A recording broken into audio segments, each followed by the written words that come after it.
A fase quando nós decidimos por uma faculdade e uma profissão é sem dúvida uma das mais importantes do resto de nossas vidas. Aquilo com o que nos ocuparemos profissionalmente tomará os melhores anos de nossa existência. A maior parte do nosso tempo, de nossas energias, da nossa atenção estará concentrada nisso. Esta é uma decisão muito importante que costuma gerar tensão e ansiedade, especialmente aos mais jovens que se veem diante de uma das mais importantes encruzilhadas da vida. Uma coisa decisiva nesse processo é a perspectiva com que nos colocamos diante da vocação. A perspectiva correta pode mudar tudo, principalmente pode ajudar você a tomar o caminho certo. É sobre vocação e perspectiva que falaremos nesse vídeo.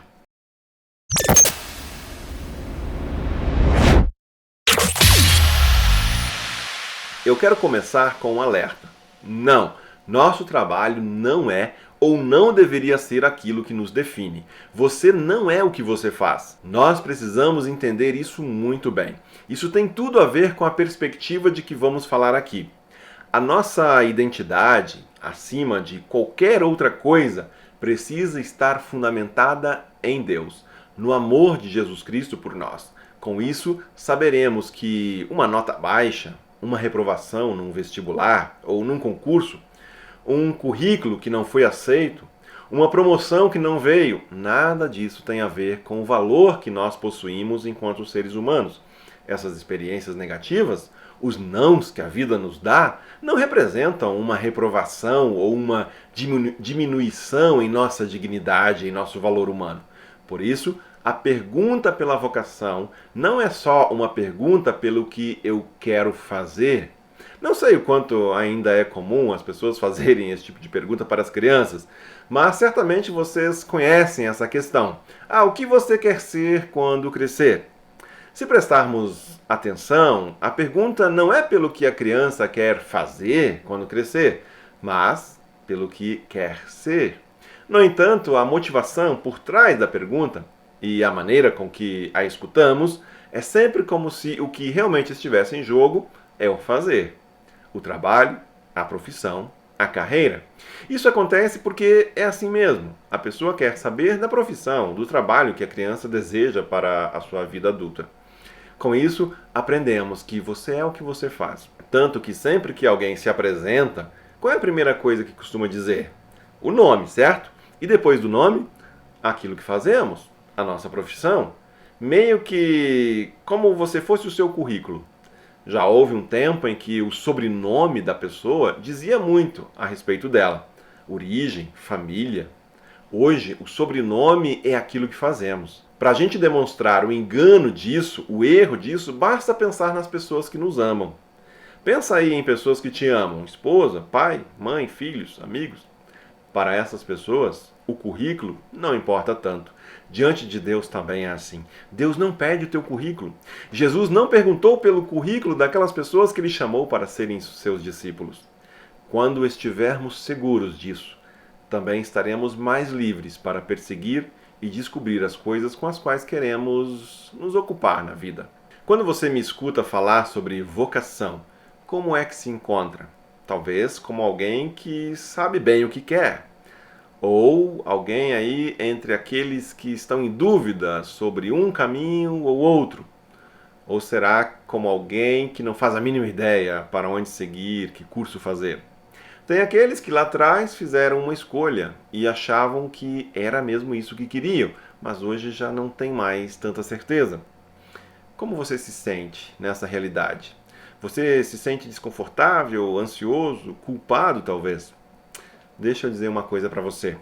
Todas essas situações são normais. É do ser humano ter dúvidas, se questionar, ficar inseguro diante de decisões importantes.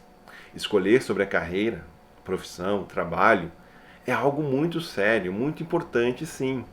Outra coisa que também é bastante normal é se sentir frustrado quando as coisas não saem como esperávamos. Ser humano é assim, é fazer planos, sonhar, alimentar expectativas. Eu quero dizer para você que está em dúvida, fique em paz. É assim mesmo. Você certamente não é o primeiro e nem será o último a passar por isso.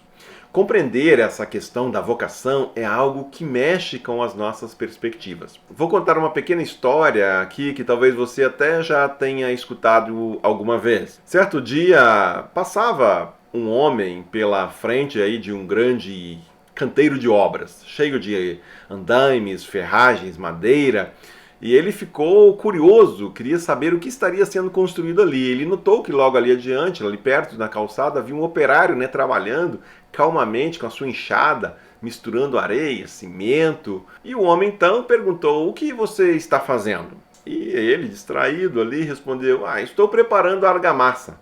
Passado algum tempo, esse mesmo homem, estando novamente por aquelas redondezas, viu outro operário que também estava misturando areia e cimento, tornou a fazer a mesma pergunta para ele: "O que você está fazendo?" E ele respondeu: "Eu estou levantando uma parede." E no outro dia, o homem volta a passar por ali, encontra um terceiro operário, como os outros, misturando ali massa, cimento, areia, e fez também a pergunta: "O que você está fazendo?" Esse operário então parou, olhou para o homem e respondeu com muita atenção: "Eu estou construindo uma catedral." Questão de perspectiva. Vocação vem de vocare, vocatio.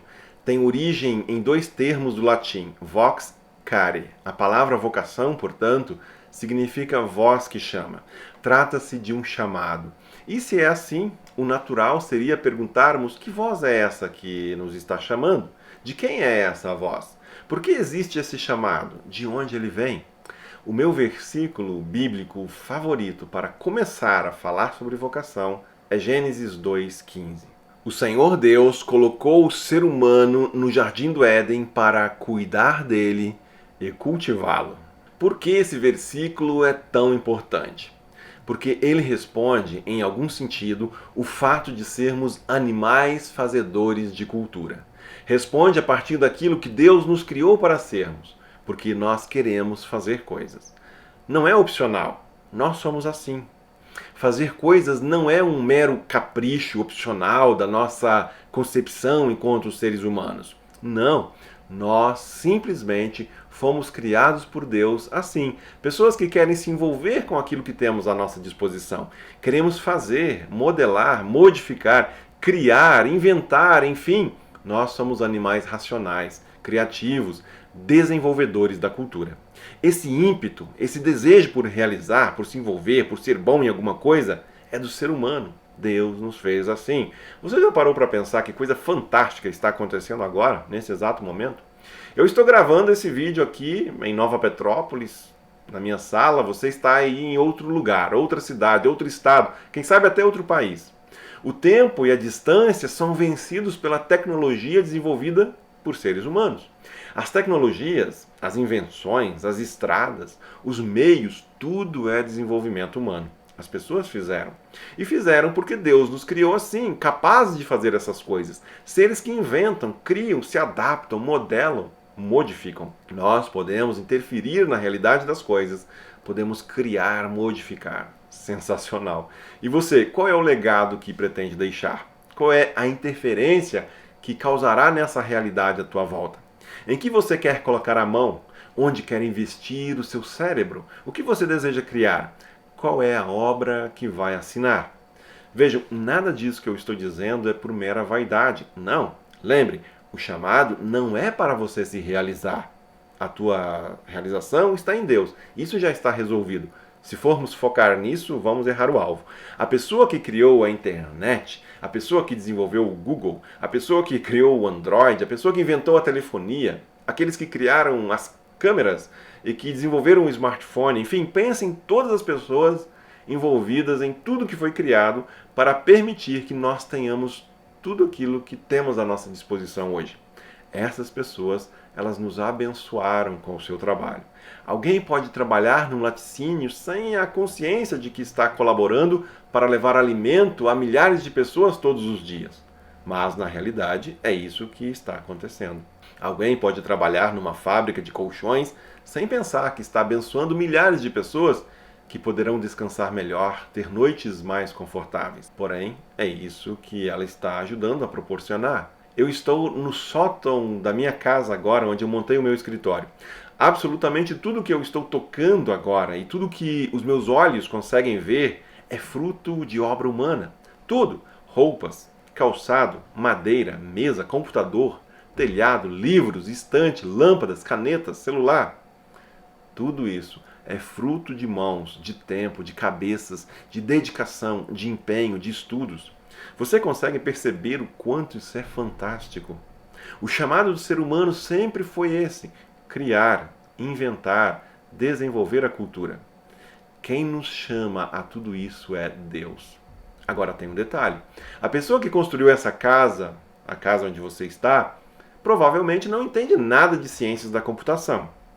A pessoa que fez a minha cadeira onde estou sentado provavelmente não entende nada de análise de solo. As pessoas que trabalharam na confecção de meus livros que eu tenho aqui no escritório não se sentem chamadas a serem chefes de cozinha. Há excelentes construtores que não entendem nada de veterinária, assim como encontraremos excelentes veterinários que não manjam nada de construção. E assim somos nós, uma diversidade rica a serviço uns dos outros. Existe um leque de possibilidades e ninguém é chamado a se envolver e fazer tudo. Mas é aí que nasce a angústia. Qual é então o meu lugar? Por onde devo seguir? Em que eu sou bom? O geralzão eu entendi, você vai dizer. Eu entendi o meu valor, a minha dignidade em Deus. A questão da perspectiva é importante. O significado da vocação, agora eu sei. Existe um chamado. Sei que Deus me chama. Mas e eu? Como é que eu fico? Onde é que eu entro nessa brincadeira? Se a voz que me chama é a voz de Deus, então para o que me chama? Como reconhecer a minha vocação? Este é o ponto. O salário é importante? É, mas ele deve ser encarado muito mais como uma consequência e não como um objetivo. Fazer um teste vocacional é válido? É, claro que sim. Mas lembre que ainda assim é você quem precisa reconhecer a sua vocação. Ser reconhecido por aquilo que fazemos é importante?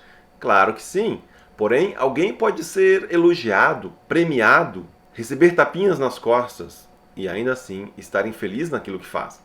Além de não existir um caminho fácil, uma fórmula mágica que vai te dizer claramente qual é o teu chamado, nosso propósito aqui é muito mais de calibrar as perspectivas. Então vamos lá, deixe-me aqui fazer uma pergunta para você. É uma pergunta chave, uma pergunta muito séria. A resposta que você der para esta pergunta será determinante no discernimento que você precisa para reconhecer, ou pelo menos começar a reconhecer a sua vocação. Você ama a sua cidade? O quanto você ama a sua cidade? Você deseja tornar a sua cidade um lugar melhor para se viver? Você se importa que a cidade seja bonita, bem cuidada e limpa? Você se importa que haja justiça, trabalho, saúde, educação, segurança, beleza em sua cidade?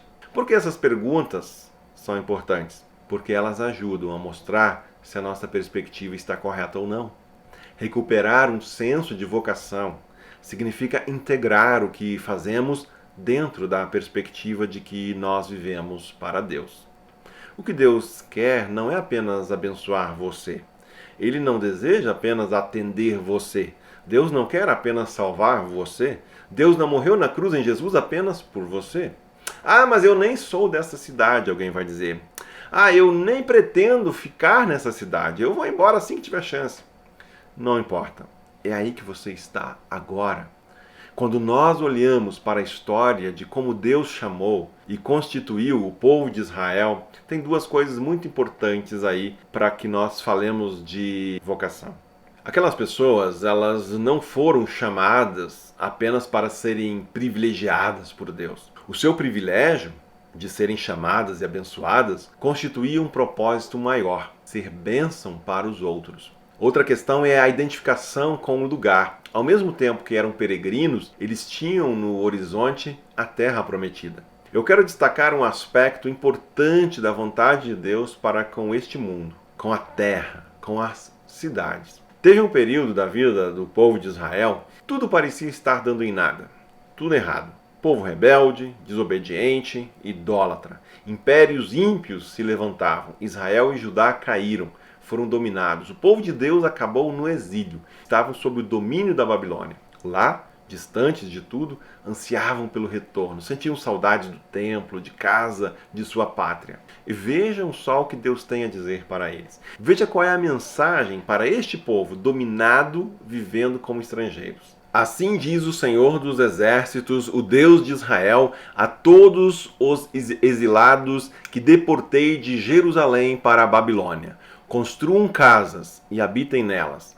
Plantem jardins e comam de seus frutos. Casem-se e tenham filhos e filhas. Escolham mulheres para casar-se com seus filhos e deem as suas filhas em casamento, para que também tenham filhos e filhas, multipliquem-se e não diminuam. Busquem a prosperidade da cidade para a qual eu os deportei e orem ao Senhor em favor dela, porque a prosperidade de vocês depende da prosperidade dela. Isso vale para a cidade, para o estado, para o país. O que eu estou querendo dizer? Se você não amar as pessoas, se não amar o lugar onde vive, você verá tudo como insignificante. Você não conseguirá mudar a perspectiva e não verá as coisas no quadro maior. Você será sempre o trabalhador infeliz que passa o dia misturando cimento e areia, fazendo massa. Você será o profissional que foca no imediato. Mais uma causa, mais uma cirurgia, mais um requerimento, mais uma aula, mais uma entrega. Alguém que odeia a segunda-feira e que deposita toda a esperança de um pouco de alegria e diversão no final de semana. Sabe aquela pessoa que trabalha pensando só na sexta-feira? São pessoas que veem o seu trabalho apenas como um meio para se sustentar, para se promover, para se ocupar, para ganhar dinheiro, para exibir algum status. Então, tem muitas coisas que poderíamos abordar para falar de vocação. Mas não adianta você descobrir a tua vocação e continuar com a perspectiva errada das coisas. Quando se assume a perspectiva correta, então até mesmo aquela área que você estava em dúvida ganha um novo significado. Vocação significa chamado, mas chamado de quem? Quem me chama? E chama para o que afinal? Comece a investir agora em encontrar as respostas para essas questões. Que Deus abençoe você.